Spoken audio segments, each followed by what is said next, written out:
तो आज मैं आप लोगों को बिहार बोर्ड 10th क्लास की हिंदी की काव्य खंड का ये छठा पाठ है। रामधारी सिंह दिनकर, इनकी कविता है जनतंत्र का जन। इसको हम लोग पढ़ने जा रहे हैं आज। रामधारी सिंह दिनकर।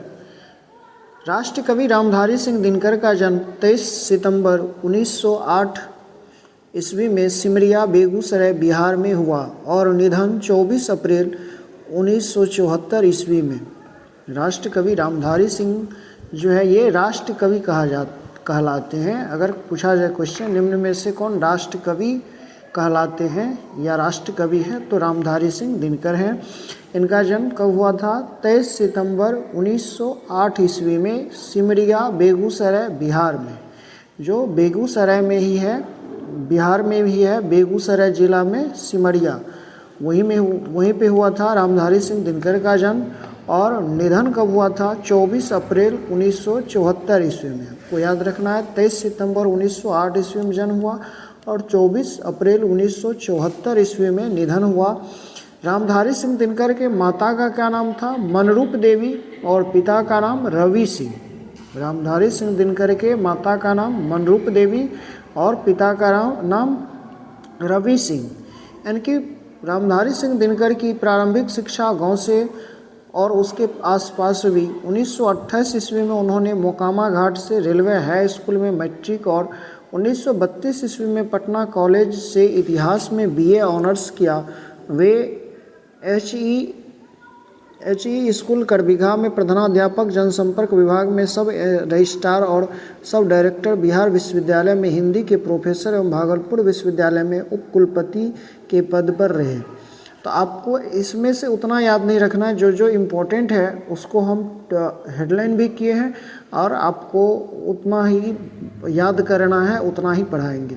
ठीक, तो अगर पूछा जाए कि रामधारी सिंह दिनकर मैट्रिक कब पास किए थे? 1928 ईस्वी में। कहाँ से मैट्रिक किए थे? मोकामा घाट रेलवे हाई स्कूल से मैट्रिक किए थे 1928 ईस्वी में। उसके बाद दिनकर जी जितने बड़े कवि थे उतने ही समर्थ गद्यकार भी थे। मतलब दिनकर जी जितने बड़े कवि थे, कविता लिखते थे जितने अच्छे, उतने ही अच्छे वो कहानी भी लिखते थे, गद्यकार भी थे। गद्य का अर्थ क्या होता है? कहानी। तो उतने ही अच्छे वो कहानी भी लिखते थे। उनकी भाषा कुछ छिपाती नहीं, सब कुछ उजागर कर देती है। उनकी प्रमुख कृतियां हैं प्रणभंग, रेणुका, हुंकार, रसवंती, कुरुक्षेत्र, रश्मि रथी, नील कुसुम, उर्वशी, परशुराम की प्रतीक्षा, हारे को हरिनाम आदि काव्य कृतियाँ एवं हैं। मिट्टी की ओर, अर्धनारीश्वर, संस्कृति के 4 अध्याय, काव्य की भूमिका, वट पीपल, कविता की खोज, दिनकर की डायरी आदि गद्य कृतियाँ हैं। दिनकर जी को संस्कृति के 4 अध्याय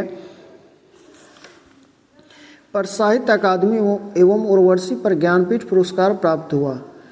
उन्हें भारत सरकार की ओर से पद्म भूषण से भी सम्मानित किया गया था। वे राज्यसभा के सांसद भी रहे।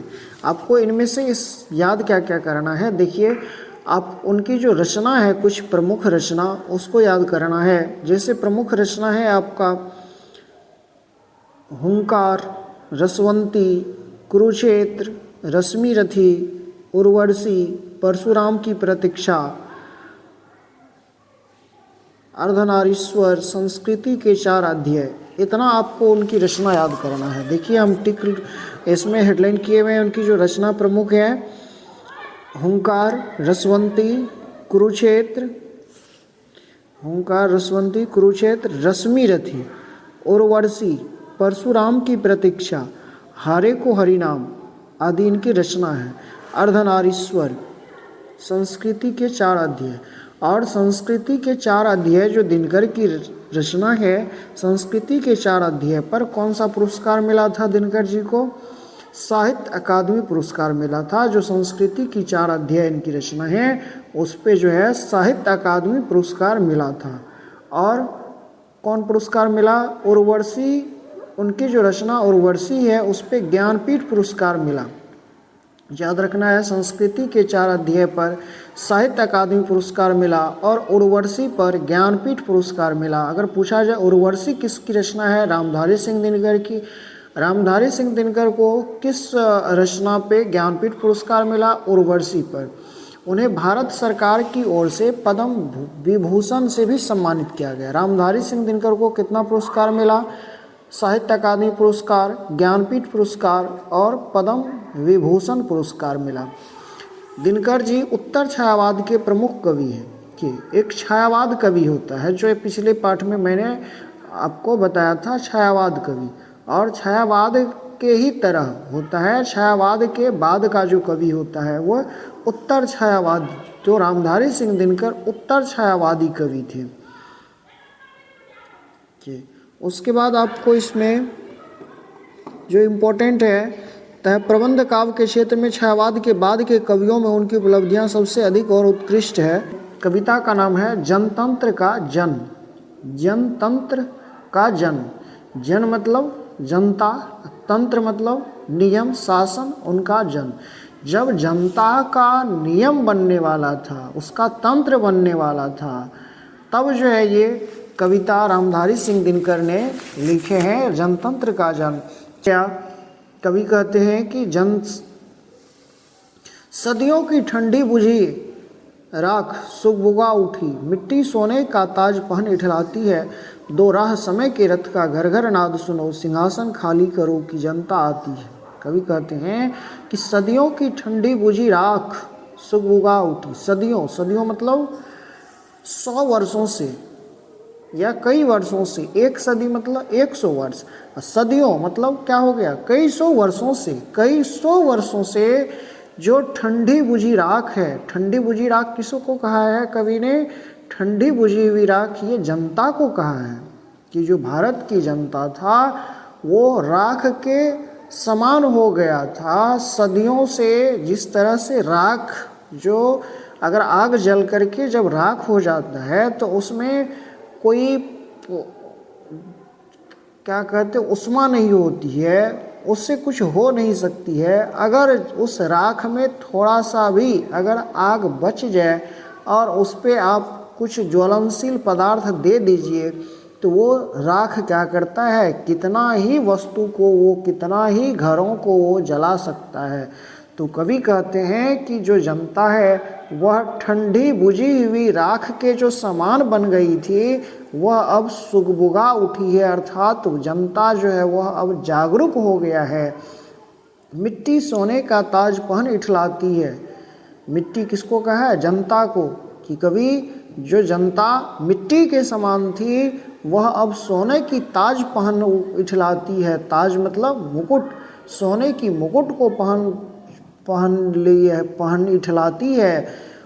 दो राह, उसको राह दो, राह मतलब रास्ता। अब जनता को राह दो, रास्ता दो। समय के रथ का घर घर नाद सुनो। समय के रथ का, समय के रथ का जो है समय अब बदल चुका है और घर घर से यह नाद आ रहा है। घर घर से यह नाद आ रहा है। नाद मतलब आवाज़, ध्वनि। ये घर घर से यह ध्वनि आ रहा है। सिंहासन खाली करो कि जनता आती है। अब घर घर से, भारत के जनता के घर घर से एक ही आवाज़ आ रही है, क्या, कि सिंहासन खाली करो। किसको कहा जा रहा है, अंग्रेजों को। कि अंग्रेजों तुम सिंहासन खाली करो। कि अब कौन है, अब जनता आ रही है। जनता, कवि कहते हैं जनता प्रश्नवाचक चिन्ह। हाँ मिट्टी की अबोध मूरतें वही, जाड़े पाले की कसक सदा सहने वाली, जब अंग अंग में लगे सांप हो चूस रहे, तब भी ना कभी मुंह खोल दर्द कहने वाली। जनता कौन है, कवि कहते हैं कि जनता मिट्टी की अबोध मूरत है, जाड़े पाले की कसक सदा सहने वाली। मिट्टी की अबोध मूरत के समान जनता जो थी, जो हमेशा अपने दुख दर्द को सहन कर लेती थी और वह कभी भी बोलती नहीं थी, मुंह खोल करके बोलती नहीं थी। और जनता को अंग्रेज लोग जो शासन कर रहा था वह सांप की तरह जो है जनता को चूस रहा था, जनता पे अत्याचार कर रहा था, जनता का शोषण कर रहा था। और फिर भी जनता जो है अपने मुंह खोल करके दर्द बयां नहीं कर पाती थी। इतना अत्याचार हो रहा था और जनता मिट्टी की अबोध मूरत के समान थी और हमेशा अपने जो है दर्द को सह रही थी। इसीलिए कवि कहते हैं कि जहाँ जनता, कौन जनता, तो हाँ मिट्टी की अबोध मूरतें वही, जाड़े पाले की कसक सदा सहने वाली, जब अंग अंग में लगे सांप हो चूस रहे तब भी ना कभी मुंह खोल दर्द कहने वाली। कि कितना अच्छा से कवि ने जनता के दर्द को जो है बयां किए हैं। फिर कवि कहते हैं जनता, प्रश्नवाचक चिन्ह है, जनता कौन?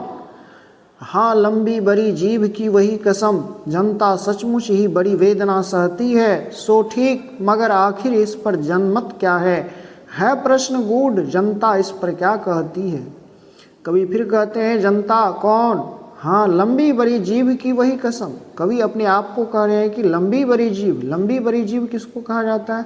जो ज़्यादा बोलता है। नहीं कोई कहता है कि तुम ज़्यादा बोलता है, तुम्हारा जीभ बड़ा हो गया है, तो कवि अपने आप को कह रहे हैं कि ऐसा तो नहीं कि मैं बहुत ज़्यादा बोलता हूँ। इसीलिए कवि कहते हैं कि हाँ लंबी बड़ी जीभ की वही कसम। अपने आप को कह रहे हैं, अपने आप को दे रहे हैं कसम। जनता सचमुच ही बड़ी वेदना सहती है, जनता बहुत ही वेदना सहती है, कष्ट दुख को सहती है। सो ठीक, फिर कवि क्या कह रहे हैं, वो तो ठीक है, जनता जो है वेदना सहती है, कष्ट सहती है, मगर आखिर इस पर जनमत क्या है? जनमत मतलब जनता का मत। इस पे जनता का मत क्या है, जनता का विचार क्या है, यह प्रश्न गूढ़ है। पर इस पर जनता क्या कहती है, जनता क्या कहती है, कहना क्या चाहती है। मानो जनता हो फूल जिसे एहसास नहीं, जब चाहो तभी उतार सजा लो दोनों में, अथवा कोई दुधमुही जिसे बहलाने के जंतर मंतर सीमित हो चार खिलौने में। कवि कहते हैं कि जनता फूल के समान है, मानो जिसे एहसास नहीं, जब चाहो तभी उतार सजा लो दोनों में। जो फूल रखने वाला जो थाली होता है उसी को दोना कहा जाता है।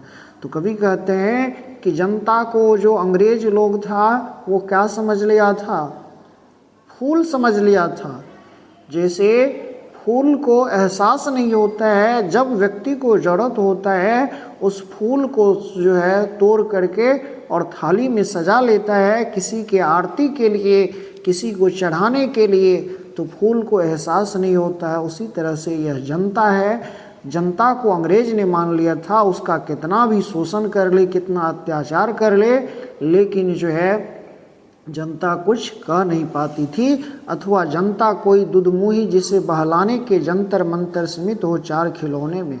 अथवा जनता को कवि ने क्या समझे हैं? दुधमुही बच्चा समझे हैं कि दुधमुही जो दूध पीने वाले जो बच्चे होते हैं वो अगर रोने लगते हैं तो उसको क्या करते हैं, जो है फुसलाने के लिए, बहलाने के लिए कोई खिलौना दे देते हैं और वो चुप हो जाते हैं। उसी तरह से जो ये राजा हैं, ये जो राज करने वाले जो अंग्रेज हैं, वो बच्चा की तरह जनता को समझ लिया है। कुछ प्रलोभन दे करके उसको जो है वो बहला फुसला कर लेते हैं।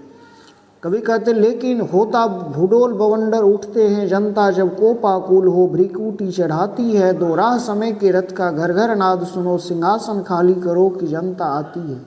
कभी कहते हैं कि लेकिन होता भूडोल बवंडर उठते हैं, जनता जब कोपाकुल भ्रिकुटी चढ़ाती है, जब जनता क्रोधित हो जाते हैं, क्रोध से व्याकुल हो जाते हैं, तो भूकंप आ जाता है, बवंडर हो जाता है।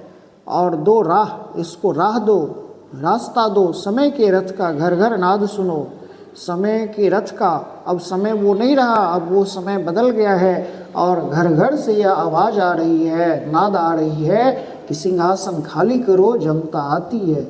कभी सिंहासन खाली करने के लिए किसको कह रहा है? जो राजगद्दी पे है, जो शासन कर रहे हैं, जो अंग्रेज हैं, उसको कह रहे हैं। और किसके लिए सिंहासन खाली करने की बात कर रही है? क्वेश्चन पूछा जाए कि किसके लिए से वो सिंहासन खाली करने की बात करते हैं कवि, तो जनता के लिए सिंहासन खाली करने की बात करती है।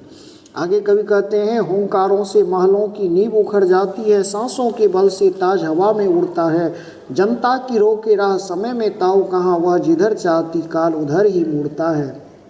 कवि कहते हैं कि हुंकारों से महलों की नींव उखड़ जाती है। जब जनता हुंकार लगाती है, आवाज़ निकालती है, तो महलों, बड़े बड़े महल का नींव उखड़ जाता है। अर्थात जो बड़े बड़े जो राजा हैं, बड़े बड़े जो पद पे हैं, उसको भी पद को त्यागना पड़ता है, छोड़ना पड़ता है। जब पूरी जनता जो है जब एक हो जाती है, जब हुंकार लगाती है, आवाज़ लगाती है, तो और सांसों के बल से ताज हवा में उड़ जाता है। जनता अगर सोच लेती है ना, तो उसके सांसों के बल से जो ताज होता है, ताज मतलब मुकुट, जो राजा पहनते हैं मुकुट, वो मुकुट क्या होते हैं, उतारना पड़ता है राजा को, हवा में उड़ जाता है। अर्थात उसको मुकुट को त्यागना पड़ता है।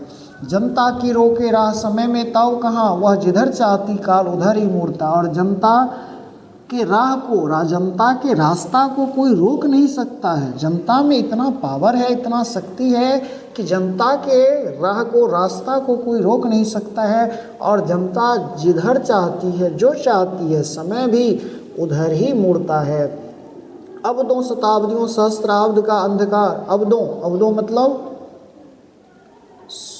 मतलब क्या होता है, साल, शताब्दियों 100 वर्ष, अवध मतलब वर्ष, शताब्दी मतलब 100 वर्ष, सहस्त्र मतलब हजार, सहस्त्राब्द हजारों सालों का अंधकार।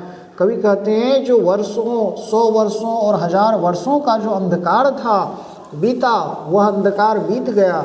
गवाक्ष अंबर के दहके जाते, यह और नहीं कोई जनता के स्वप्न अजय चीरते तिमिर का वक्ष उमड़ते आते हैं। यह इतना वर्षों, 100 वर्षों और 1000 वर्षों का जो अंधकार था वह अब बीत गया। और अंबर के दहके जाते, गवाक्ष मतलब होता है खिड़की, अंबर के आसमान के खिड़की से लग रहा है कि अब वह रोशनी आ रहा है। जैसे अगर घर में खिड़की के द्वारा क्या होता है, रोशनी आता है, तो कभी कहते हैं कि आसमान की खिड़की से यह रोशनी आ रहा है कि जनता जो अंधकार में था वह अब दूर हो गया। अब वह दूर होने के लिए जो है आसमान से की खिड़की के द्वारा यह प्रकाश आ रहा है।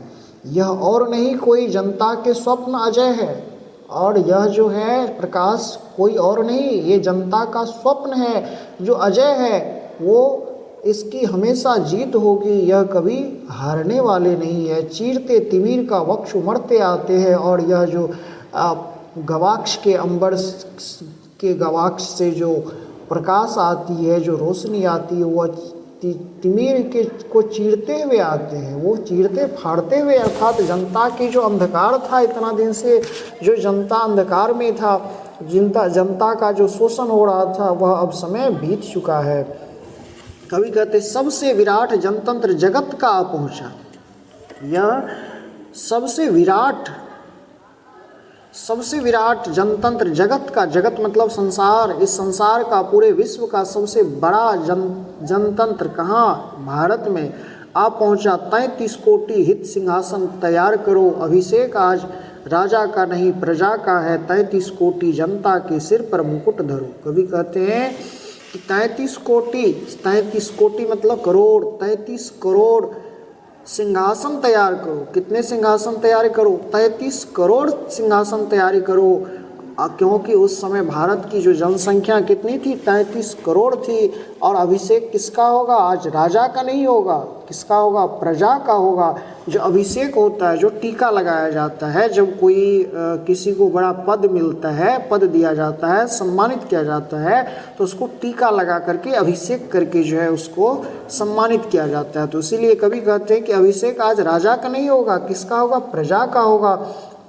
और किसके सिर पर मुकुट होगा? 33 कोटि, 33 करोड़ जनता के सिर पर मुकुट होगा। फिर कवि कहते हैं आरती लिए तू किसे ढूंढता है मूर्ख, मंदिरों राजप्रसादों में तहखानों में, देवता कहीं सड़कों पर गिट्टी तोड़ रहे, देवता मिलेंगे खेतों में खलिहानों में।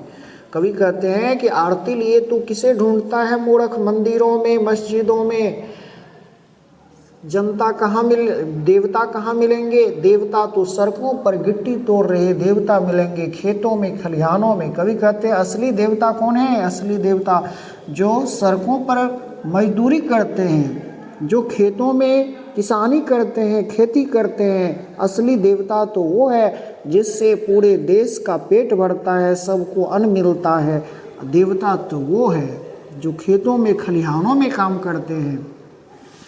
फावरे और हल राजदंड बनने को है, धूसरता सोने से श्रृंगार सजाती है। दो राह समय के रथ का घर घर नाद सुनो, सिंहासन खाली करो कि जनता आती है। कवि कहते हैं कि अब फावरे और हल राजदंड बनेगा, राजा का दंड, मतलब राजदंड क्या बनेगा, फावरे। फावरे जो कृषि कार्यों में फसलों की गुड़ाई निकाई करने, खरपतवारों को की रोकथाम के लिए जो प्रयोग किया जाता है फावड़ा। खेत में से जो फसल में अगर वो जो रहता है खरपतवार सब, उसको निकालने के लिए काम करता है, वही होता है फावड़ा। तो कवि कहते हैं कि अब हल और फावड़ा ही राजा का दंड होगा, मतलब वो निशान होगा। और धूसरता सोने से श्रृंगार सजाती है। जो धूसरता, जो मैला कुचला जो खेत में काम करते हैं भारत के किसान, वही उसका श्रृंगार है। अब वही श्रृंगार रहेगा। दो राह, इसको राह दो, रास्ता दो, समय के रथ का घर घर नाद सुनो। अब घर घर से यह आवाज़ आ रही है कि सिंहासन खाली करो कि जनता आती है। अब सिंहासन खाली करो, अब सिंहासन पे कौन बैठेगा, जनता बैठेगा। तो ये था आपका कविता। आशा करते हैं आपको समझ में आया होगा। यदि आपको यह कविता अच्छा लगा हो तो हमारे YouTube चैनल को आप लाइक, सब्सक्राइब और शेयर ज़रूर करेंगे। अगले वीडियो में हम इसका जो भी सब्जेक्टिव क्वेश्चन होगा 2 नंबर इम्पोर्टेंट, वो मैं आपके लिए लेके आएंगे। तब तक के लिए धन्यवाद।